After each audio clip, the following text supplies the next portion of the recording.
지난 한 주간 동안 펼쳐졌던 특별세배 부흥회 때 이 팔복의 첫 번째부터 또 여섯 번째까지의 그 복에 대해서 살펴보았고요.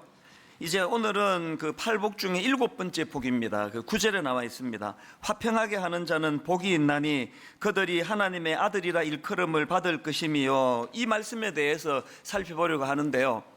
이제 좀 본격적으로 살펴보기 전에 먼저 이 본문과 관련해서 두 가지 전제를 좀 말씀을 드리고 싶습니다. 이 화평케 하는 자, 이거와 관련해 가지고 그 드리고 싶은 두 가지 전제 중에 첫 번째가 뭐냐? 이 화평케 하는 자, 이 영어로 피스메이커인데요. 이 화평케 하는 자의 역할을 하는 이것이 하나님의 아들이라고 인정을 받을 수 있는 조건이 된다는 것입니다. 화평케 하는 자는 복이 있나니 그들이 하나님의 아들이라 일컬음을 받을 것이미요. 제가 이 말씀이 왜 제 마음에 이렇게 계속 그 의미 부여로 남아 있는가 하면은 오늘 시대적인 상황 때문입니다. 불행하게도 세상 사람들은 우리가 하나님의 자녀라는 사실을 인정하지 않습니다.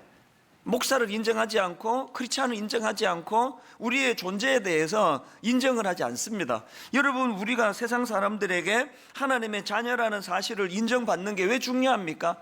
그래야 우리가 복음을 전할 수 있기 때문 아닙니까?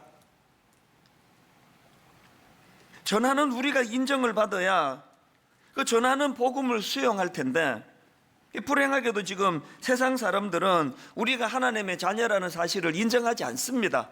이런 상황이다 보니까 여기에 그 화평케 하는 자는 복이 있나니 그들이 하나님의 아들이라 일컬음을 받을 것이미요. 여기 보니까 이 하나님의 아들이라고 일컬음을 받는, 인정을 받을 수 있는 비결이 나와 있는 거 아닙니까? 교회 용어 사전으로 이 화평케 하는 자, 이거에 대한 설명을 찾아봤더니 이렇게 설명합니다. 화평하게 하는 자는 미움이 있는 곳에 평화를 조성하고 분열이 있는 곳에 화해와 일치를 추구하는 자를 말한다. 그러면 여러분, 우리가 지금 우리들의 잘못으로 우리들의 불신임 당할 수 있는 짓을 많이 저질렀습니다. 특히 저희 같은 목회자들이.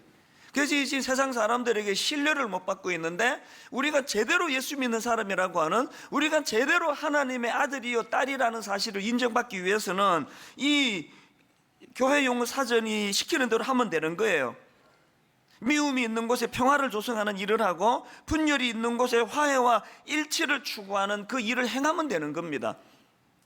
안 믿는 집에 시집간 어떤 며느리가 계시면 이런 평가를 반드시 받아내는 걸 목표로 하세요.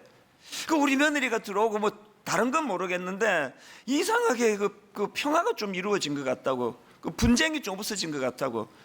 저 며느리가 참 말을 이쁘게 이렇게 해가지고 마음이 상한 사람을 잘 회복시켜주는 일을 하는데, 이거 교회 다니는 며느리 얻는 게 이게 이런 또 좋은 점이 있네. 이런 걸 얻어내는 걸 여러분의 목표로 삼으시면 안 믿는 시댁에서 여러분이 하나님의 자녀라는 사실을 인정해 줄 것이에요.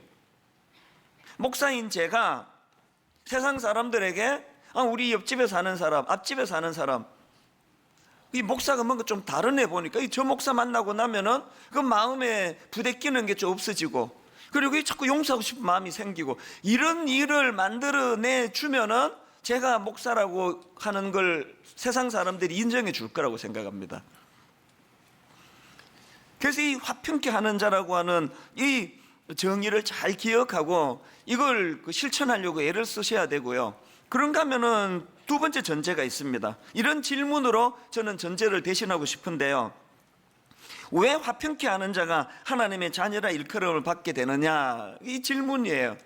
왜 이 팔복의 여러 다른 항목에는 이런 말씀을 안 쓰시는데 왜 화평케 하는 사람에게는 하나님의 아들이라 일컬음을 받는 그런 특권을 누린다는 말씀을 여기다 넣으셨을까요? 대답 간단합니다. 아들은요, 원래 아버지를 닮게 돼 있는 거거든요. 노력 안 해도 저절로 아버지를 닮게 되는 게 그 딸 아닙니까? 그런데 우리 하나님 아버지 어떤 분이십니까? 고린도전서 14장 33절, 하나님은 무질서의 하나님이 아니요 오직 화평의 하나님이시니라. 우리 아버지가 화평의 하나님이시래요. 그리고 또 골로새서 1장 20절, 그의 십자가의 피로 화평을 이루사. 목걸이 하고 다니실 때 의미를 아셔야 돼요. 이 목걸이는 이 화평을 이루는 도구라는 거예요. 그럼 목걸이를 하고 모임에 가시면 반드시 그 모임에서 여러분이 피스메이커가 되셔야 돼요. 왜 화평케 하는 자가 하나님의 자녀라는 일컬음을 얻게 되느냐고요?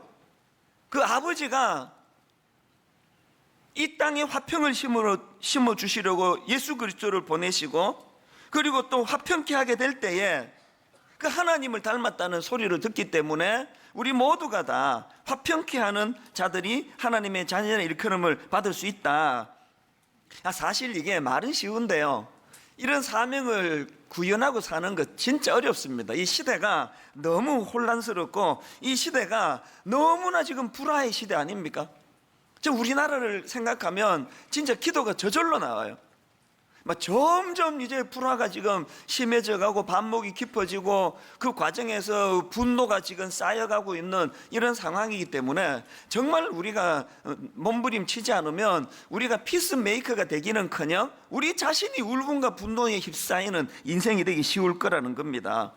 예수님 당시에 그렇게 이 땅에 평화를 심으러 오신 예수님을 집요하게 공략하고 괴롭히는 그 포인트가 뭔지를 한번 보십시오. 마태복음 16장 1절을 보십시오. 바리새인과 사두개인들이 와서 예수를 시험하여 하늘로부터 오는 표적 보이기를 청하니, 여기 나와 있는 예수를 시험하여라는 이 표현이 지금 예수께 싸움 걸러 왔다는 걸 지금 표현하는 거 아닙니까? 정말 진리를 알고 싶어 질문하는 게 아니에요. 어떻게 해서든 예수님을 궁지로 몰아가지고 난감하게 만들고 수치에 빠뜨리려고 하는 질문. 그래서 예수를 시험하여, 이런 식의 시비가 막 계속 이루어지니까 얼마나 이게 힘드셨겠냐고요. 마태복음 19장 3절도 보십시오. 바리새인들이 예수께 나와 그를 시험하여 이르되 사람이 어떤 이유가 있으면 그 아내를 버리는 것이 옳으니까, 가정에 대한 궁금함으로 묻는 거 아니에요. 이렇게 대답하시면 저렇게 궁지로 몰고, 저렇게 대답하시면 이렇게 궁지로 몰려는 의도를 가지고 지금 던지는 못된 질문이거든요. 마태복음 22장 35절도 똑같습니다. 그 중에 한 율법사가 예수를 시험하여 묻되, 선생님 율법 중에서 어느 계명이 크니까, 그 율법에 대해서 궁금해서 묻는 게 아니에요. 제가 목회를 해보니까요, 홈페이지에 질문이 많이 올라오거든요. 딱 두 종류예요. 진짜 궁금해서 질문하는 사람이 있고요, 어떻게 해서든 베베 꼬아가지고 저로 하여금 난감하게 만들려고 질문을 올리는 분위기. 딱 읽어보면 알아요. 그 사안에 따라 어떤 분에게는 정성껏 답을 써주지만요, 어떤 분한테는 그냥 건성건성 써요. 왜? 이렇게 써도 시비 걸고 저렇게 써도 시비 거는데 여러분, 우리가 이 땅을 살아가다가 보면 피스메이커가 된다는 거 생각보다 이거 진짜 어려운 일이에요. 이 세상이 너무나 불화의 시대이기 때문에 피스메이커가 되기는커녕 목회를 하다 보면은 순간순간 내 안에 울분이 그냥 쑥쑥 들어와요. 매일 새벽마다 이게 대청소 안 하라고 제가 새벽에 그냥 잠도 안 자고 일어나는 거 아닙니까?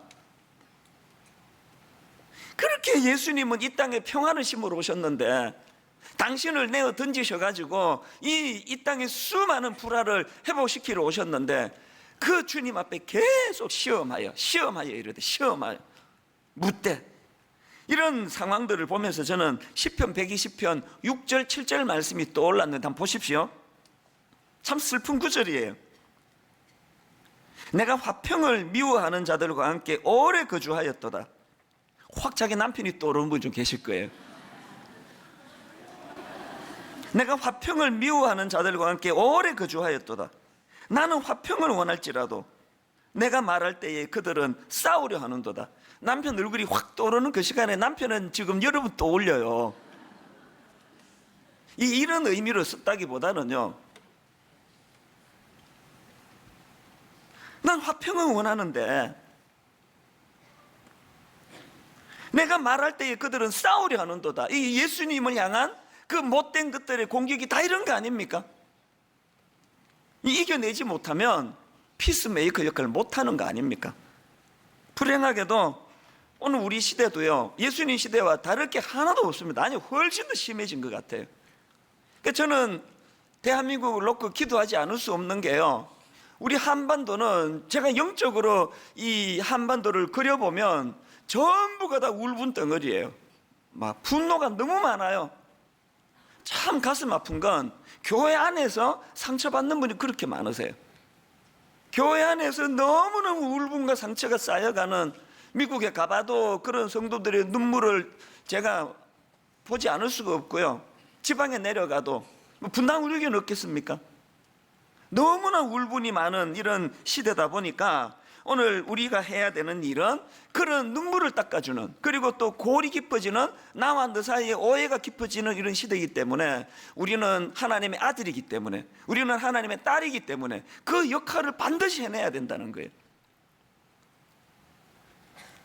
키워드로 푸는 성경 사복음서 편이 성경 사전인데요, 제가 여기에 오늘 본문을 찾아보니까 이렇게 설명합니다. 화평하게 하는 자란 다투는 사람들을 화해시키려고 애쓰는 사람. 누가 하나님의 아들이라 일컬음을 맞는지 아시겠죠? 다투는 사람들을 화해시키려고 애쓰는 사람.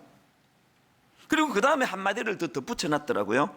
이 복의 요점은 하나님의 복을 경험하는 제자들이 다른 사람들과 바른 관계를 유지하기 위해, 그 다음 보세요, 할 수 있는 대로 모든 일을 해야 한다는 것이다. 구원받은 그리스도인들은요, 다른 사람과의 바른 관계를 유지하기 위하여 내가 할 수 있는 모든 걸 다 동원해서 내가 할 수 있는 모든 일을 해야 돼. 그래서 저 사람하고 회복 안 돼, 저 사람하고는 어려워, 이러면 안 됩니다. 할 수 있는 모든 걸 다 동원해서,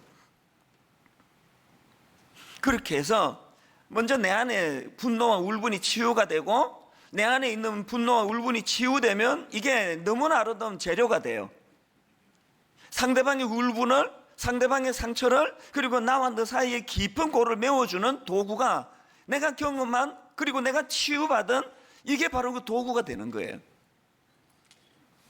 이렇게 우리가 화평하게 하는 자의 역할을 잘 감당하기를 꿈꾸면서 기도하기를 원하는데요, 우리가 그런 꿈을 꾸신다면 기억해야 될 두 가지가 있다는 거, 이걸 좀 말씀을 드리고 싶습니다. 여러분, 화평케 하는 자의 역할을 감당하고 싶으세요?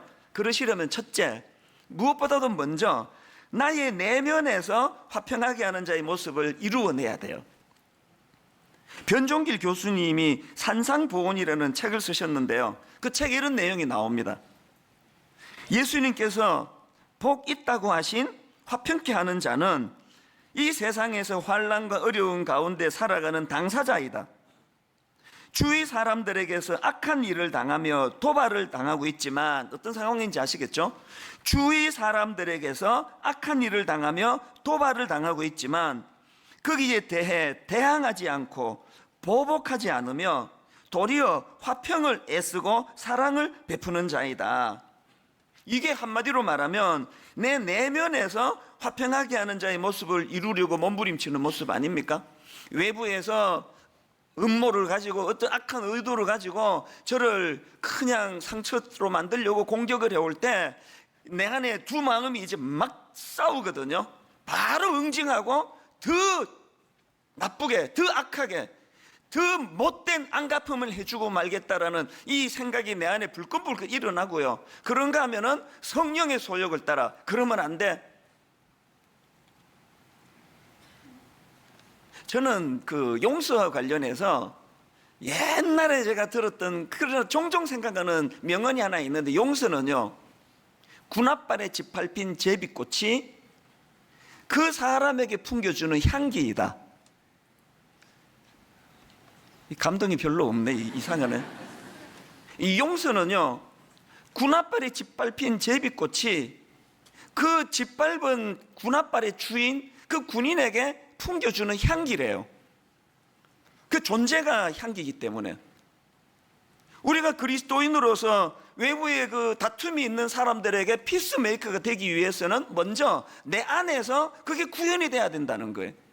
날 괴롭히는 사람, 말도 안 되는 새빨간 그런 가짜 뉴스를 만들어 가지고 막 페이스북에 올리고 막 이거 동영상을 만들어 가지고 유튜브에 올리면 내 안에서 분노가 일어나요.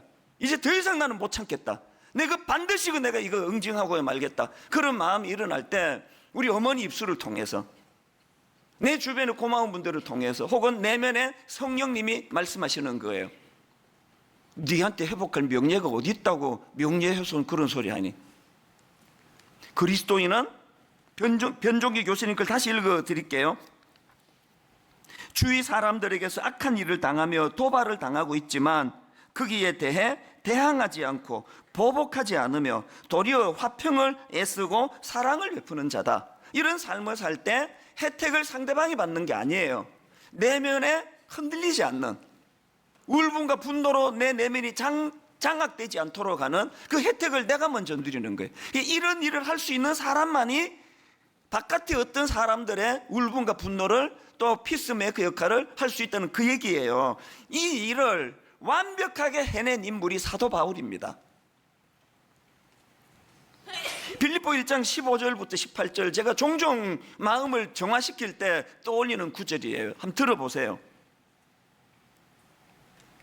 어떤 이들은 투기와 분쟁으로, 어떤 이들은 착한 뜻으로 그리스도를 전파하나니 이들은 내가 복음을 변정하기 위하여 세우심을 받은 줄 알고 사랑으로 하나, 그들은 나의 매임에 괴로움을 더하게 할 줄로 생각하여 순수하지 못하게 다툼으로 그리스도를 전파하느니라. 믿고 싶지 않지만 사도 바울 시대에 이런 사람이 있었던 것처럼 오늘 우리 시대도 이런 사람이 있습니다. 여기서 말하는 이들로 표현되는 순수한 마음으로 복음을 전하는 사람이 있는가 하면은 저들로 표현되는, 그들로 표현되는 사도 바울을 괴롭히려고, 사도 바울이 그 별것 아닌 사람이라는 걸 증명해내려고 막 온 정성을 다해서 복음을 전하는 거예요. 사람이요, 안 믿는 사람에게서 막 이런 어떤 수치를 당하고 목사라고 조롱을 당하면 그건 면류관이 돼요. 상처를 안 받습니다. 그러나 내가 믿었던 사람, 신뢰했던 사람, 같은 동역자에게서 이런 식으로의 어떤 상처를 받게 되면 이 치명적이거든요. 회복이 어려워요. 회의가 와요. 목회를 그만두고 싶단 말입니다. 그런데 사도 바울이 지금 이런 일에 직면한 거예요. 세상에 복음을 전하면서 그들은 나의 매임에 괴로움을 더하게 할 줄로 생각해요. 안 그래도 복음 전하다 감옥에 갇혀 죽을 것 같은데 잘 됐다.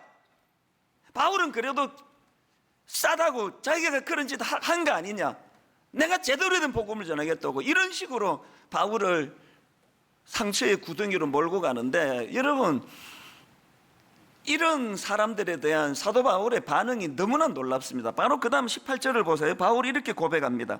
그러면 무엇이냐, 거칠애로 하나 참으로 하나 무슨 방도로 하든지 전파되는 것은 그리스도니 결론 이로써 나는 기뻐하고 또한 기뻐하리라. 무슨 의도로 복음을 전했든지 나는 상관 안 합니다. 그렇게 해서 복음만 전할 수 있다면 나는 그것으로 기뻐하고 기뻐하겠습니다. 이게 내면을 지키는 사람들의 모습이 아닙니까?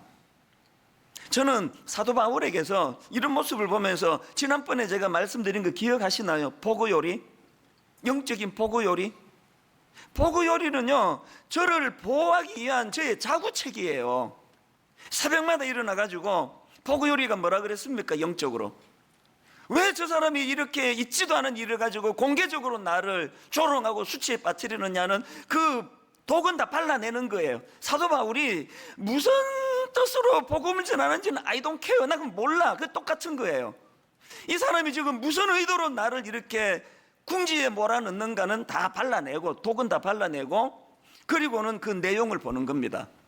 천천히 내용을 읽으면서 아, 이런 뜻으로 한 말이구나, 이거 내가 고치면 내게 큰 도움이 되겠네, 나한테 이런 점이 좀 있지, 그러면서 그거를 눈물로 수용을 하거든요. 이게 보고요리예요. 왜 보고요리 할까요? 왜 새벽에 할까요? 가장 맑을 때 해야 상처를 덜 받아요. 저는 보고요리를 통해서 내 내면에 울분과 상처가 자리 잡지 않기를 정말로 몸부림을 쳐요. 매일 새벽마다 제가 몸부림을 쳐요. 왜? 울분이, 분노가 내 내면에 자리 잡아버리면 이 상태로는 피스메이커가 안 되기 때문이에요. 남의 얘기 들으면 막 분노가 나오고 이러면 어떻게 되겠습니까? 다시 말씀드립니다. 여러분, 사도 바울과 같은 화평케 하는 자가 되기를 원하세요? 먼저 여러분 내면에서 화평하는 자의 모습을 이루어내셔야 됩니다. 그래서 울분과 분노가 자리 잡지 않는 진정한 평화가 여러분 내면에 자리 잡게 되시기를 바랍니다. 그런가 하면 두 번째로 우리가 화평하게 하는 자의 역할을 감당하기 위해서는요, 이 일은 대가 지불이 필요하다는 사실을 인식하는 거예요. 예수님이 이 땅에 평화를 심으러 오셨고 또 이방인과 유대인을 포함해 가지고 수많은 사람과 사람 사이에 고를 메꾸러 오셨는데요. 에베소서 2장 14절이 그것을 이제 설명합니다. 자, 제일 먼저 그 설명하는 게 이겁니다. 그는 우리의 화평이신지라. 예수 그리스도가 어떤 분이신가를 먼저 규정하고요. 그 다음에 이제 설명을 들어보세요. 그는 우리의 화평이신지라. 둘로 하나를 만드사 원수된 것 곧 중간에 막힌 담을 자기 육체로 하시고, 또 16절 또 십자가로 이 둘을 한 몸으로 하나님과 화목하게 하리 하심이라. 원수된 것을 십자가로 소멸하시고. 여러분, 이 일들을 통해서 예수님이 우리가 피스메이커가 되기 위하여 해야 될 일들을 모범을 보여주시는 게 뭐예요? 예수님은 당신이 피스메이커가 되시기 위하여 죽는 길을 택하셨다는 거예요. 십자가를 택하셨다는 겁니다. 오늘 우리가 말로 나 피스메이커가 되고 싶어요. 근데 이게 왜 안 될까요? 안 죽고 피스메이커가 되고 싶은 거예요. 손해 안 보고 피스메이커가 되고 싶은 거예요. 시시비비 가릴 거 다 가리고 어떤 경우라도 억울한 일 다 피하고 그러면서 피스메이커가 되는 길은 없습니다. 예수님이 보여주신 가장 중요한 모범이 뭡니까? 제대로 된 피스메이커가 되기 원하면 죽는 거예요. 죽은 사람은 말이 없습니다. 성경에요, 내가 희생되고 내가 손해보고 그래서 다툼으로 가지 않고 평화의 길을 선택한 피스메이커가 된 인물이 있는데 이삭입니다. 이 이삭은요, 구약 인물 이삭은 분당 우리 교회의 그 초기에 엄청 영향을 준 인물이에요.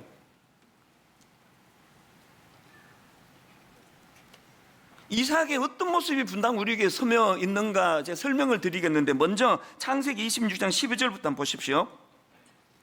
이삭이 그 땅에서 농사하여 그 해에 100배나 얻었고 여호와께서 복을 주심으로 그 사람이 창대하고 왕성하여 마침내 거부가 되어 양과 소가 떼를 이루고 종이 심이 많음으로 블레셋 사람이 그를 시기하여 그 아버지 아브라함 때에 그 아버지의 종들이 판 모든 우물을 막고 흙으로 메웠더라. 아비멜렉이 이삭에게 이르되 네가 우리보다 크게 강성한 자 우리를 떠나라. 이게 어떤 상황인가 하면은 하나님 은혜로 이삭이 막 엄청난 부를 이룬 겁니다. 큰 축복을 받았는데요, 이삭이 이렇게 큰 부를 이루니까 함께 살던 블레셋 사람들이 시기한 겁니다. 그 우물을 흙으로 막아버리는 겁니다.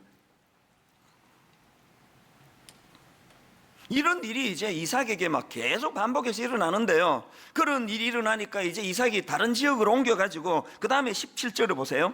이삭이 그곳을 떠나 그랄 골짜기에 장막을 치고 거기 거류하며 그 아버지 아브라함 때에 팠던 우물들을 다시 팠으니 이는 아브라함이 죽은 후에 블레셋 사람이 그 우물들을 메웠습니다. 이삭이 그 우물들의 이름을 그의 아버지가 부르던 이름으로 불렀더라. 이삭이 그랄이라는 곳으로 이동을 해서 다시 이제 우물을 파는데 그랄 목자들이 와가지고 또 이게 또 자기 거라고 주장을 하는 거예요. 또 양보합니다.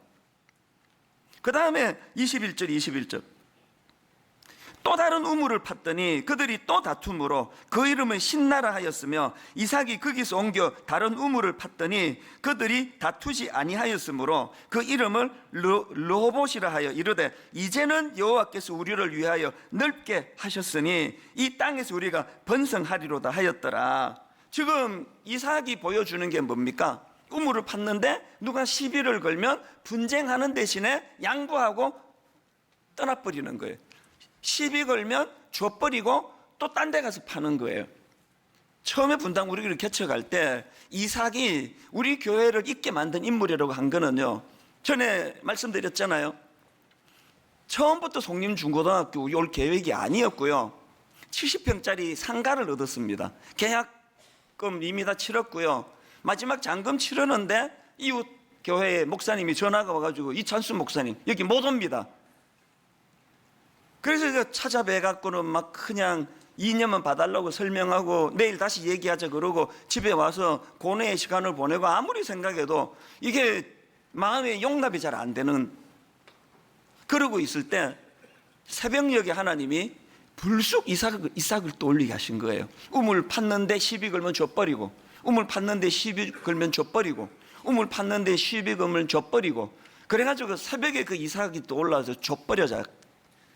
그리고는 주스 사들고 그 목사님 찾아가가지고 포기하겠습니다. 그러고는 계약금 1,000몇백만 원 발도 못 밟아보고 손해봤습니다. 개척교회 목사한테 1,000몇백만 원은 피예요, 피. 그래서 이제 우리 창립 멤버 30몇 명에게 이런 설명을 하고 이제 포기했다 그러니까 나중에 누가 묻더라고요. 이삭이 몇 번 양보했어요, 목사님. 그러더라고요. 어떤 분은 막 화가 나셔가지고 뭐 다 양보하고 뭐 산에다 교회 하실 겁니까? 뭐 오죽 화가 나면 그러시겠냐고요. 그리고 그 막막한 그 추운 겨울에 또다시 이제 분당, 수지, 죽전, 용인 다 뒤져도 없습니다. 교회 할 데가 없습니다. 그 처절했던 겨울을 잊을 수가 없어요. 멀쩡하게 내 계약해 놓은 거 그냥 두고 계속 혼자 쓸쓸하게, 지금은 동력자로도 많죠. 혼자서 쓸쓸하게 다녀보는데 아무 데도 없는 거예요. 제가 그 계약을 포기하는 게 왜 두려웠느냐 하면은요, 이미 다 뒤졌는데 딱 그거 하나밖에 안 나왔단 말입니다. 없더라고요. 너무너무 낙심해 있는데 부동산에서 전화가 왔어요. 좋은 데 하나 났으니까 빨리 오시라고. 그래가지고 기대를 가지고 기쁨으로 달려갔더니 그분이 보여주는 게 내가 내놓은 그 길을 보여주는 거예요. 그 낙심을 여러분 이해를 못 하실 거예요. 그런 과정을 거쳤거든요. 그리고 17년이 지난 지금 하나님은 성린중고등학교를 예비해 놓으셨는데 내가 엉뚱한 데서 내가 그 남의 다리 끌고 있었다 이런 생각을 했는데, 그러면 하나님 입장 생각해 보자고요. 하나님은 여기를 분당 우리 교회 예배당으로 예비해 놓으셨는데 왜 그렇게 헷갈리게 뭐 장난치시는 겁니까? 여기 주시기로 했는데 왜 거기 계약하게 1,000몇백만 원 손해보게 하시느냐고요. 두 가지 이유가 있더라고요. 하나님은요, 그 과정을 통해서 분당 우리 교회가 이런 교회가 되면 좋겠다. 어떤 교회?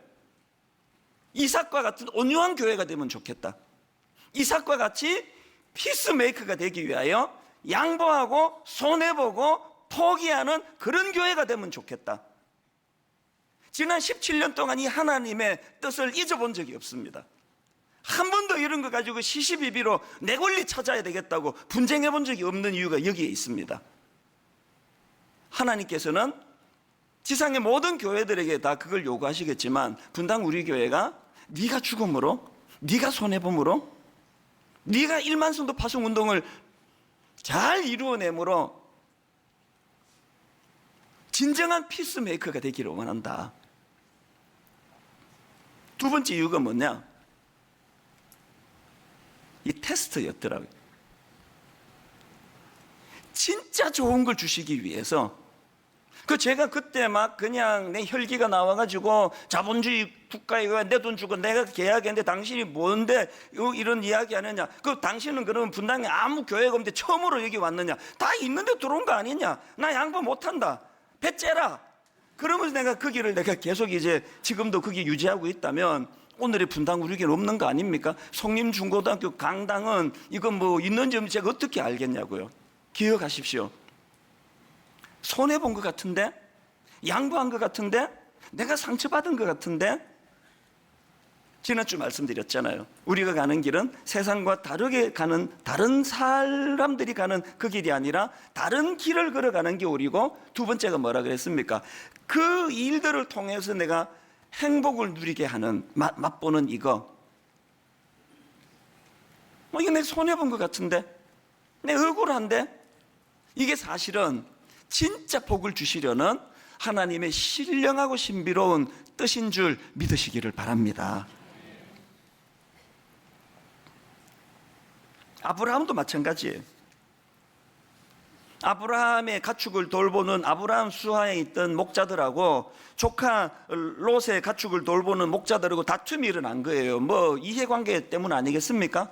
이 애들 싸움이 어른 싸움 된다고요. 이제 막 이쪽 목자 저쪽 목자가 싸울 때 이제 그 조카 롯하고 아브라함이 이제 이게 다툼이 생길 확률이 지금 엄청 높은데 그 위기를 어떻게 피해 갔습니까?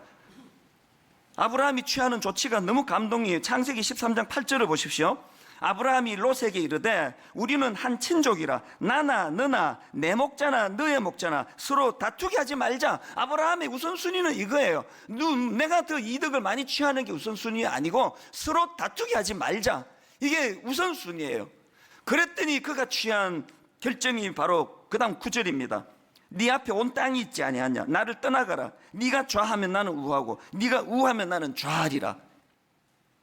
만약에 아브라함이 우리 서로 다투게 하지 말자 이 큰 전제를 가지고 내가 삼촌 아니냐, 니네 아래 사람 아니니, 내가 우할 테니까 니 좌해, 이래 갖고는 평화가 없습니다. 희생이에요. 주님처럼 죽는 거예요. 양보하는 거예요. 그랬더니 결과 다 아시죠? 롯은 망했고 아브라함은 말로 다 할 수 없는 하나님의 형통의 복을 누리게 된 줄 믿습니다. 결론을 맺으면서요, 여러분이 두 가지를 기억하셔야 됩니다. 너무나 분열이 많고 너무나 다툼이 많은 이 시대에 오늘 하나님은 믿는 우리가 피스메이커가 되기를 원하세요. 그래서 그 일을 이루기 위하여 먼저 내 내면이 하나님의 샬롬, 내 내면이 울분과 분노가 없는 그 평안의 길로 나아가기를 원하시고요. 그런가 하면은 그 피스메이커가 되기 위해서 내가 치루어야 될 대가 지불이 있다. 그 일을 위하여 주님이 내가 죽었노라. 거기다 한 가지 더 기억하셔야 될 거, 로마서 5장 1절. 그러므로 우리가 믿음으로 의롭다 하심을 받았으니 우리 주 예수 그리스도로 말미암아 하나님과 화평을 누리자. 하나님과의 화평이 없는 사람이 피스메이커 될 수가 없습니다. 매일매일의 삶이 하나님과의 화평, 그분과의 화평을 누리는 그리스도인들이 되시기를 바랍니다. 어제 저녁인데요, 이게 오늘 아침으로 감동이 이어지고 지금까지 쭉 이어지는데 찬송가 하나를 주셨어요. 내 맘에 한 노래 있어 나 즐겁게 늘 부르네. 이 노래를 부를 때에 큰 평화 임하도다. 그 다음 후렴이요, 이 모든 설교를 다 어우르는 한마디예요. 평화, 평화, 하나님 주신 선물. 여러분, 이 평화는요, 내가 노력해서 만들어지는 거 아닙니다. 하나님 선물이에요. 하나님 주시는 거예요. 여러분에게 이 평화가 있습니까? 여러분 내면이 왜 울분과 분노로 가득 차게 만드셨어요? 여러분, 다시 내 안에 이 평화가 회복되기 위해서는요, 내가 막 노력하고 애쓰고 그래서 생기는 게 아니고요, 하나님 주신 이 평화 작동되는 거 방해만 안 하시면 돼요. 방해만 안 하시면 돼요. 방해만 안 하시면 돼요. 여러분의 평안을 지금 빼앗아 가고 있는 게 뭔지 점검해 보세요. 여러분, 평화는 하나님이 주시는 거고요, 놀라운 것, 이미 그 평화를 예수 믿는 우리에게 주셨습니다. 작동이 안 되게 하는 것. 다시 평화가 회복되기 위하여 어떻게 해야 된다고요? 방해만 안 하면 돼. 방해만 하지 마세요. 그 방해 안 하려고 제가 새벽에 이를 악물고 그 보고 요리하는 거 아닙니까? 누구를 미워하고 누구에게 분노를 느끼고 더 비열한 방법으로 더 옹졸하게 내가 이거 대갚아야 되겠다는 끊임없이 용솟음치는 내 마음의 이 욕구를 방치하면 하나님의 평화가 작동되는 걸 방해하기 때문에 이를 악물고 용서하는 거 아닙니까? 이를 악물고 맞상대하지 않는 거 아닙니까? 이를 악물고 새벽마다 내가 보고요리를 통해서 하나님, 그도 주님께서 복 내려주시는 하나님의 사람 되기를 원합니다. 그렇게 마음에도 없는 복을 새벽마다 빌어드릴 수밖에 없는 건 그래야 내 마음에 하나님 주신 평화가 작동이 되기 때문입니다. 우리 주 예수 그리스도의 은혜와 하나님 아버지의 다함없는 사랑과 성령님의 감동, 감화, 위로교통 충만하심의 역사가 다시 한번 주목에 힘을 쥐고 분열이 많고 다툼이 많고 분쟁이 많고 울분이 쌓여가는 이 땅에서 주님의 이름으로 진정한 피스메이커가 되겠노라고 결단하며 예배하는 모든 주의 자녀들 머리 위에 지금부터 영원토록 함께 하시기를 간절히 축원하옵나이다. 아멘.